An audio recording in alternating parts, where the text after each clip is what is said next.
a kids tournament. So this is like a challenge for me. It's like it's my challenge by I don't know, the chess god, like saying like you should suffer. And that's especially annoying since I don't have I don't have energy. I don't sleep well. I get to sleep at like 5 a.m.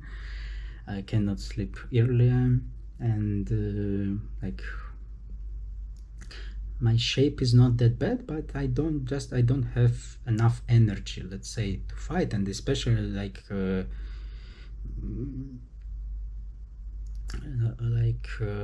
also since I don't sleep well, that's why, for example, yeah, round 2 I blunder it stupidly. Today I blunder it stupidly, like instead of making a winning move. So normally I would have like at least like, okay, 1 draw was deserved, so 4.5 out of 5. But since I sleep badly, I like not in that good energy shape. That's why I have 3.5 out of 5 against average against average of, I don't know, 2200 or something like this. Yes, this is like don't I shouldn't play these like stupid open tournaments, especially like if you don't have a wish to do something, then you don't need to do that, like right, in case if it is not that important. And the only reason to come here was about like, okay, good prizes and that's it. But actually I didn't want, I don't like to play double rounds. I don't like to play this open tournament that badly organized. Like here we play on chairs for a picnic, something like this. So I don't know, and all this, you know, all this distracting, disturbing. Also, like I try to like not like I'm like more or less I don't care, but still it's somehow it's all like. Yeah, let's say in case if I would be like if I would score some points, then I didn't care about all these things. But yeah, once you play badly, then you already like look for the reasons of this bad result and so on. And yes, of course there are obvious reasons of bad result, but there are also like let's say some side reasons like bad organization of some moments. Of course, the main reason is just I'm tired after the previous tournament. It was just like, I don't know, maybe 5 days break for me. But I decided that I'm more or less in good shape, and I'm still in good shape, but just the problem I cannot recover. I cannot recover well. I'm somehow feel myself nervous. And also they like put me against the kids, like still like suffer, Alex, suffer, but try. Okay, if they want me to play, okay, I'm gonna play. I like now it's 11 p.m. and I will go sleep at 12 at midnight, and I will fight. Like I hope to get sleep, especially since tomorrow like 2 rounds, and the first round at 10:30. So I need to wake up at 9:30, and usually, like just for you to know, I usually wake up at 11 or 12 on the tournament. So it's definitely not my cup of tea. Waking up at 9 and playing a morning round and then playing one more round. Okay, like if this is like maybe it's about like something that I need to suffer to stay strong, and maybe this is like will help in something. This is okay. Like also, of course, like there are good tournaments, there are bad tournaments, so you never know. And that's why just okay, I need to accept that and like keep playing, and we'll see. But I hope it will be better soon. Round 6.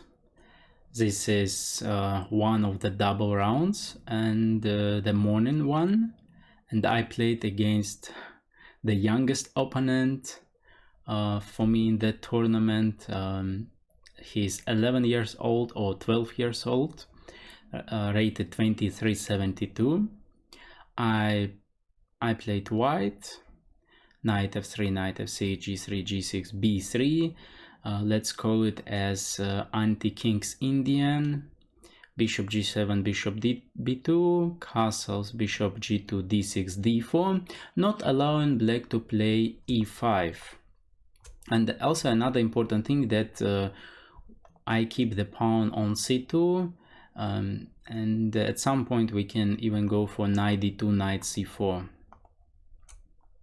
So b5, and this move was not a surprise for me.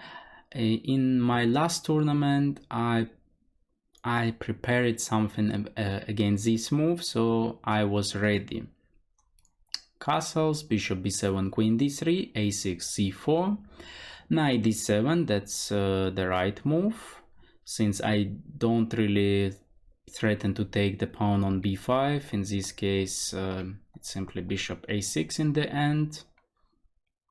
So knight d2, and here it's already a small mistake by black, maybe not even a small mistake, but it was better to play rook e8 if I don't mind. So b takes c4, b takes c4, and e6, also wasting some time. Rook b1, rook b8, and finally it's e4. At some point white can go forward with e5, so that's why e5 looks like a natural move, and I should play, I have to play d5 here. Knight c5, and this is probably still something that was my preparation in the last tournament, since here I remember that it should be queen e3 move, but somehow I didn't like this move, like maybe knight g4 for example, and I decided to play the queen to c2. And here it's already a pleasant advantage for white, since this is a typical position, like this position reminds us the King's Indian defense, and actually this is exactly what was black's plan in the opening, in the start, like to get to the King's Indian defense. And in the King's Indian, usually black is trying to organize something, to create something on the king side, while white plays on the queen side, having this the d5 pawn, the advanced d5 pawn, more space on the queen side. And so what can we see here? White was successful about organizing something on the queen side, while for black it's still nothing on the king side. So knight fd7, bishop a3, and now it will be a fight about the c5 square. So while black has his knight on c5 and supported by another knight, then it's still okay for him. But after queen e7, I play knight b3, pressing more and more. Bishop a8. There is no rush for me. Knight fd2, bringing another knight closer to the c5 square. So maybe knight takes c5 on the next move, followed by knight b3. That's why he played knight a4. Here I decided, like, just stopping his plan with f5 forever and placing this bishop on h3.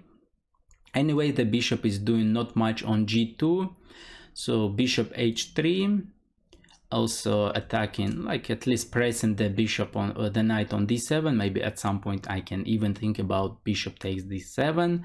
Also at the moment it would be a positional mistake, but maybe later it will work.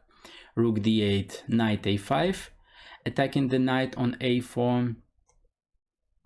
knight c5, knight b3. So now it's better for me. This knight is always can move to c6, and this knight is pressing the c5 square, queen e8.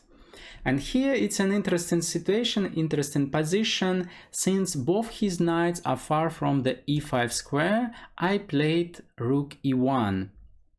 Since I didn't really want to take on c5, for example, knight takes c5, knight takes, bishop takes, d takes c5, since here it's somehow black can hold, black can try to hold. But instead I played rook e1, since actually the situation on the queen side is stable, there is nothing black can do there, and I can think even about going for f4, then maybe f5, while for black it's not clear at all what to do. And since my opponent is unexperienced young boy, instead of, let's say, playing rook b6, making some kind of useful move, he decided to play c6. And now I just take on c5, knight takes c5, and rook b1 back. Since now it's something going on the queen side. Bishop f8. And I still have one piece which is undeveloped, so why not to play rook fd1, especially since black is not threatening anything. So rook fd1, c takes d5, and now it's already finally a concrete step, concrete move. Bishop takes c5 first, d takes c5, rook takes b8, rook takes b8, c takes d5, and white is just okay, we can even say that white is just winning here. The point is that okay, I have the protected d5 pawn, which is a passed pawn. I have like, for example, this bishop is clearly better than this one, this knight is better than this one, so his bishop pair doesn't work at all. Another important thing, that this pawn is strong one, while this pawn, this pawn, this pawn, all of them are weaknesses. And there is nothing black can do in this position, like really nothing. So he played f6, protecting the pawn, and here also there is no rush for me, simply knight c4, placing this knight to a good square, king g7, king g2, queen b5, bishop e6, placing the bishop to a nice square, queen e8, h4, a useful move. So you see what is the point. For me, there is no rush.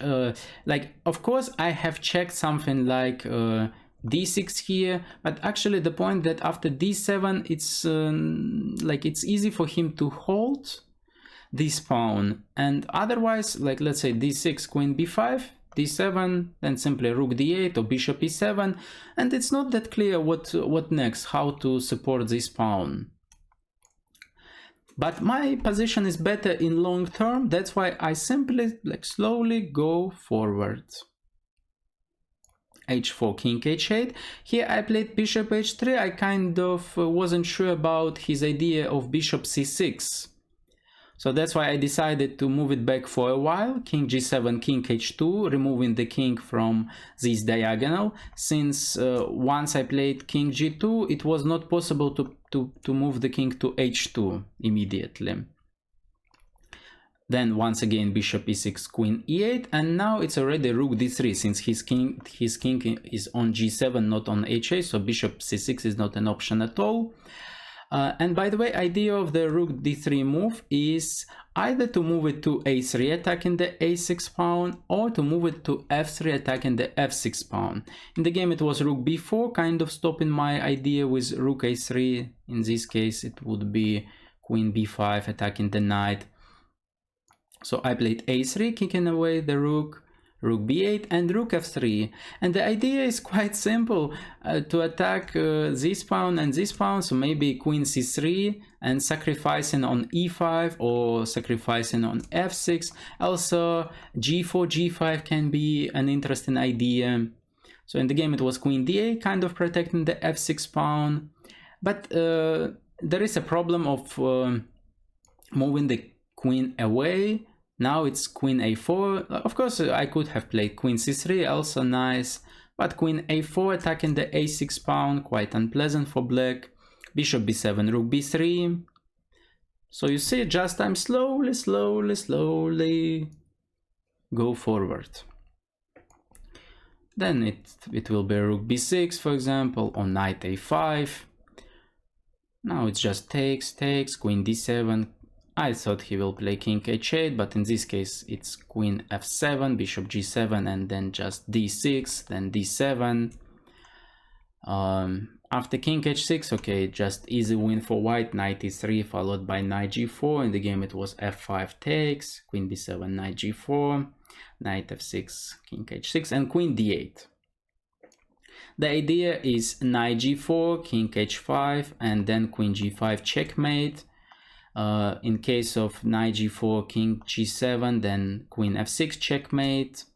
While in case of bishop e7, it's knight g8 fork, king h5, and I could have taken with the knight, but I decided that okay, queen takes e7 and easy win.